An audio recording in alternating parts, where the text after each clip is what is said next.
Grand Theft Auto Vice City. Released barely a year after the landmark numero 30, Vice City was once again developed by Rockstar North and switches the locale to Seaside Miami Vice, Vice City. Players take the role of Tommy Vercetti, who was also betrayed and is going to take his anger out on the entire Vice City drug market and meet a bunch of fun supporting characters who also have him do a bunch of stuff they tell him to do. It's sold just like cocaine in the 80s. It's sold just like Reagan's crack. It's sold like recently legalized Ohioan marijuana. But while it did have more notable controversies, they're decidedly less fun to talk about.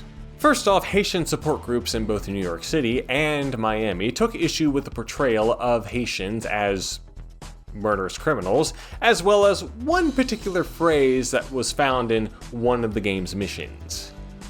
Yeah, out of context that is pretty wild and they probably should have changed that, but in context it does make sense. And yet the Miami Haitian folks went as far as to sue the publisher, developer, and retailers for this atrocity. There's also a more frustrating lawsuit from the Psychic Readers Network regarding the game's Miss Cleo-inspired drug Kingpin, but just like last time, the biggest lawsuits tied to the game dealt with criminal acts. Specifically, 2 cases of murder.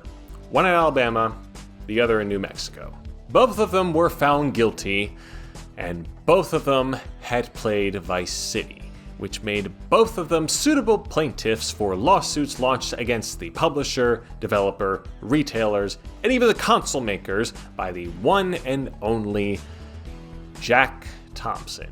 This guy already had a long history of inflammatory legal disputes under his belt, but during the 2000s, Rockstar was his gold mine, and he tried his damnedest during this time to convince the entire world that Vice City was the sole cause for these murders.